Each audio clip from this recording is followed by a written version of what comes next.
की मौज, ये झूठी सरकार है। ईएम और सीएम दोनों झूठे और मक्कार आदमी है, इनके कोई परिवार नहीं है। समस्या का समाधान नहीं हुआ किसी भी सरकार के पास। हम 17 साल से शोषण का शिकार हो रहे हैं। पहली कदम तो चली वो गैस टीचरों को पक्के करने पर नहीं, गैस टीचरों पर हटाने पर। जी ये के जाने फिरे दूसरे की बेटी का दर्द ये के जाने है, इनका कुछ आगे नहीं पाछा है। तो ये ट्रांसफर पॉलिसी हमारे ऊपर थोपी गई है। इसके परिवार नहीं, इसके कुटुंबा नहीं, इसके बाड़े नहीं, बच्चे नहीं हो के जाने जो सुबह भूखा न सुखा न छोड़ के जाने का दर्द। इनका कुछ है तो है को नहीं। जिसके पैर न फटी पिवाई हो गया जाने पीर पर आई। इन्होंने झूठ बोल के इनका परिवार को इन्होंने उजाड़ के रख दिया है। सब बात ऐसी है, ये खट्टर सरकार जो है ये खटारा सरकार है। की मौज, ये झूठी सरकार है। ईएम और सीएम दोनों झूठे और मक्कार आदमी है, इनके कोई परिवार नहीं है।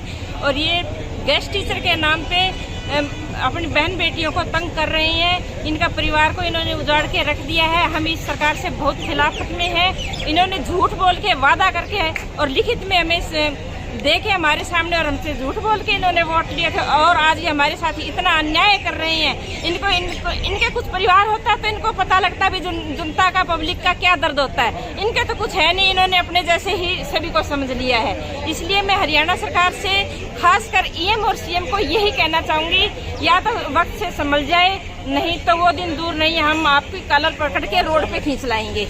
सर ऐसी मौत फिर वो अपने आप भी कर लेता। एक महिला जिसने अपना बच्चा तैयार करके स्कूल भेजना, अपने पति को स्कूल भेजना, जो सेंट्रल गवर्नमेंट में नौकरी कर रहा है उसको दफ्तर में टाइम पे भेजना, और उसको मेरे निंदाना से और मेरे को फरीदाबाद पलवल देकर मार दिया। 129 किलोमीटर मेरा दूर पड़ता है। इतनी मौज वो अपनी कर ले। जिसके पैर ने फटी पिवाई हो गया जाने पीर पर आई। इसके परिवार नहीं, इसके कुटुंबा नहीं, इसके बाड़े नहीं, बच्चे नहीं हो के जाने जो सुबह भूखा न सुखा न छोड़ के जाने का दर्द। ऐसी मौज अपनी क्यों नहीं कर लेता? एक सब्जेक्ट एक टीचर 4 सब्जेक्ट पढ़ा सकता है तो एक सीएम 4 राज्य भी चला सकता है। इसकी क्या जरूरत है हमें? फिर बिना सिर पैर की बातें कर रही है। अगर मैं पढ़ा फिजिक्स वाले ने मेरे को मैथ पढ़ा दिया, फिर एक क्लर्क का टेस्ट पास करके दिखा दो। सर परेशानी बहुत सारी है, क्या क्या बताई जाए। हम 17 साल से शोषण का शिकार हो रहे हैं। पहली कलम से हमें पक्का करने का जो इस सरकार ने वादा किया था, ये सब अपनी राजनीति खेलते रहे हैं और खेलते रहेंगे। लेकिन शोषण हमारा होता रहा है और हो ही रहा है लगातार। स्कूलों में भी हो रहा है, बहुत से स्कूलों में। और अब ये सबसे बड़ी समस्या ट्रांसफर की कर दी। देखो अभी भी हम 35 से 40 किलोमीटर दूर यात्रा करके अपने स्कूलों में जा रहे थे, लेकिन अब 150 से 200 किलोमीटर दूरी कर दी।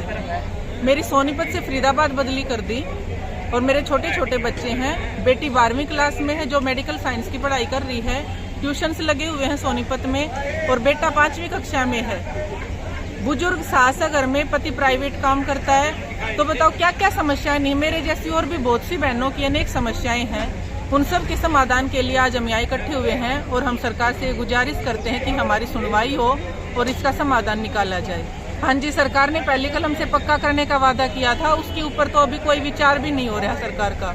उसकी तरफ तो कोई ध्यान ही नहीं है, बस भटकाया ही जा रहा है, गुमराह किया जा रहा है। भाई सब बात ऐसी है, ये खट्टर सरकार जो है ये खटारा सरकार है। इसने 16 सालों में हमारा जो शोषण हो रहा था उसको और ज्यादा बढ़ा दिया है। हम यहाँ राजनीति का शिकार हो रहे हैं, और इतनी घटिया राजनीति है कि 16 सालों से हम कम से कम अपने शहर के अंदर बैठे थे, आराम से अपना परिवार चला रहे थे। अब ये तबादला नीति के नाम पर हमारे साथ जो शोषण हुआ है, हमें 350 किलोमीटर 450 किलोमीटर लेडीज को स्टेशन दे दिया गया है, और इतने गंदे एरिया में दे दिया गया है, ना जहाँ आने की व्यवस्था है ना जाने की व्यवस्था है, ना बंदा वहाँ रह सकता है। अपने परिवार को छोड़कर हम इतनी दूर कैसे जाएंगे, और इतने कम पैसों में जहाँ हमारी सैलरी नहीं है वहाँ हमें इतनी दूर फेंक दिया गया है। कैसे हमारा गुजारा होगा? क्या खट्टर साहब हमें बताने का कष्ट करेंगे कि हम वहाँ कैसे एडजस्टमेंट करें? अगर इतनी अच्छी जगह है तो खट्टर साहब वहाँ अपना ऑफिस क्यों नहीं बनाते, वहाँ खुद क्यों नहीं रहते? खुद तो उनको सारी सुविधाएं चाहिए, पेंशन चाहिए, सब कुछ चाहिए। हमारी तो सैलरी भी पूरी नहीं है। हम आम आदमी, आम बेचारे गेस्ट टीचर कहाँ मरे जाके। और हरियाणा की सरकार ने हमसे ये वादा किया था कि हम जब सत्ता में आएंगे तो पहली कलम से हमें परमानेंट किया जाएगा। पहली कलम से परमानेंट दूर की बात है सर, हमारे यहाँ आम आदमी के साथ, आम गेस्ट टीचर के साथ जो वादा खिलाफी सरकार ने की है, इतना घटियापन आज तक किसी राजनीतिक सरकार ने हमारे साथ नहीं किया। हमारी नौकरी छीनने की कगार पे है, हम बेघर होने की कगार पे आ गए हैं, और हम दुखी होके इतनी बरसात के बीच में आज करनाल में प्रदर्शन के लिए आए हैं, ताकि इस खट्टर सरकार को पता लगे कि आपका आम नागरिक, आम गेस्ट टीचर जिसने इतनी मेहनत से सरकारी स्कूलों को चलाया था, खड़ा किया था, वो कितनी गंभीर समस्या में आपने तबादला नीति के नाम पर फंसा दिया है। अगर सरकार इसी तरह से हमारा शोषण करती रही तो वो दिन दूर नहीं है कि हर आदमी हरियाणा का हर बहू बेटी, जैसे गांव में ताले लग रहे हैं, हरियाणा का पूरी जनता रोड के ऊपर होगी। ये चेतावनी हम हरियाणा सरकार को देना चाहते हैं। हमेशा तो ये ट्रांसफर पॉलिसी हमारे ऊपर थोपी गई है, न कि लागू करी, जो पॉलिसी से सारी मर्यादाओं का उल्लंघन करके हमारे को इतना मजबूर कर दिया कि आज इतनी बारिश में भी हजारों की तादाद में यहाँ सभी भाई बहन इकट्ठे हुए हैं। सरकार ये पॉलिसी हमारी रद्द करे, क्योंकि इससे इस पॉलिसी ने सभी को इतना दूर कर दिया कि सभी बहन भाइयों को, सिरसा वालों को मेवात वालों को सिरसा, हिसार, ऐसे इन्होंने ये पॉलिसी लागू करी है जिससे सभी हम परेशान हैं। एक महिला दो घर कैसे संभालेगी? एक घर, और 37,000 में वो भी बच्चे भी पढ़ रहे हैं, उसके घर में सास है, ससुर है, उनको संभाले या अपना रोजगार को संभाले। यानी कि एक बहन हर दुविधा में फंसी हुई है। अभी कौन सा वो सपना देखे और कौन सा संजोए और कौन सा उसका पूरा होगा जी, ये के जाने फिर दूसरे की बेटी का दर्द, ये के जाना है। इनका कुछ आगे नहीं पाछा है, वो जानेगा ना बहन बेटी क्या दुख। तो भी जिसका कोई बहन बेटी बुआ चाची ताई कुछ है, इनका कुछ है तो है को नहीं। ये सारे ये साबित क्या करना चाहे? 400 किलोमीटर फेंक के ना, और एक अध्यापिका या अध्यापक ऐसे पढ़वा लेंगे क्या बच्चा ना? ये संभव नहीं है सर, सभी परेशान है। ये पॉलिसी सीएम साहब को वापस लेनी ही पड़ेगी, आज नहीं तो कल, नहीं तो हम यहीं बैठे हैं। हमारे से ये काम नहीं होता कि जो आई नीति वो थोप दी, जो आई नीति वो थोप दी। बच्चा कुच्चा सारा गैस टीचर, क्यों डस्टबिन समझ रखा है क्या गैस टीचर को? और बात करते हैं बड़ी बड़ी, भाई हमारी सरकार आते ही पहली कलम से पक्का करेंगे। ये सब इनके ढकोसले हैं, झूठे वादे हैं, और इस झूठी सरकार जैसा कोई भी नहीं है। आज तक इतनी सरकार देख ली हमने, इतनी झूठ बोलने वाला कोई नहीं मिला। ये तो पहली कलम से, ये तो हमारे को निकालने को फिर रहे। इनकी सोची समझी साजिश है ये, इतनी दूर फेंकना, होम डिस्ट्रिक्ट में पोस्ट होते हुए भी इतनी दूर फेंकना, ये इनकी चाल है, इनकी नीति है। बिल्कुल भी तंग होकर के कोई बहन भाई नौकरी छोड़े और ये अपने चहेतों को यहाँ एडजस्ट करे। समस्या का समाधान नहीं हुआ किसी भी सरकार के पास। गैस टीचरों ने और प्रजा ने भी सरकार बदल कर देख ली, लेकिन कोई समाधान नहीं है। गैस टीचरों ने सैकड़ों संख्या में आज भी गोली खाए घर पड़े हैं। बहन राजरानी का योगदान दे लिया, और 2014 में जंतर मंतर में जब आमंत्रण किया था, तो उस समय के मौजूदा बीजेपी के अध्यक्ष माननीय श्री रामविलास शर्मा जी ने लिखित में वादा किया था, भाई 2-4 महीने की बात है, आने वाला समय गैस टीचरों का है, आपको एरिया से तो समान काम और समान वेतन दिया जाएगा, सभी गैस टीचरों को पहली कलम से नियमित किया जाएगा।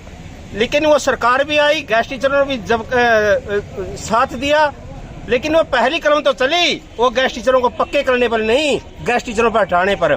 सबसे पहले 719 गैस टीचरों को हटाया गया, फिर उसके बाद 3581 गैस टीचरों को 2 बार हटाया गया, उसके बाद 1400 जेबीटी गैस टीचरों को हटाया गया, और आज ट्रांसफर पॉलिसी का बहाना बनाकर हरियाणा सरकार ने न्यूनतम वेतन पर 1/4 वेतन पर काम कर रही, यहाँ तक कि महिला गैस टीचरों तक नहीं बख्शा, मेवात तक ट्रांसफर कर दिया 300 से 400 किलोमीटर तक।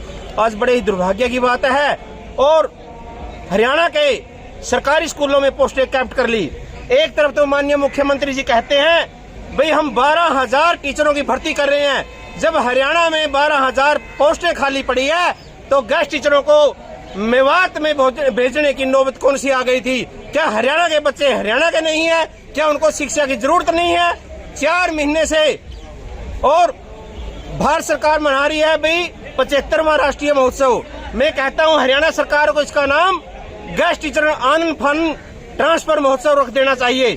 अव्यवस्था फैली हुई है, हर रोज ताले लगे हुए हैं। आप पत्रकार मुद्दे नोट कर रहे हैं, हर एक जिला में 15 से 20 जिलों में डेली ताले लगते हैं।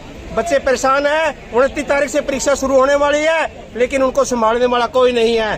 कहीं उनको 4th क्लास संभाल रहा है। तो आज का जो धरना प्रदर्शन है, हमारी हरियाणा सरकार से यही मांग है भाई इनको खाली पदों को जो की है उन पर एडजस्ट किया जाए। मैं एक बार रखना चाहता हूँ, जब माननीय मुख्यमंत्री जी कहता है भी इतिहास का अध्यापक सभी विषयों को पढ़ा सकता है, हिंदी पढ़ा सकता है। माननीय मुख्यमंत्री जी, जब से देश आजाद हुआ है तब से सामाजिक अध्यापक इंग्लिश पढ़ा रहा है। आपने उन हजारों पोस्टों को कैप्ट करके ने और गैस टीचरों को ऑन रोड का रास्ता दिखा दिया है।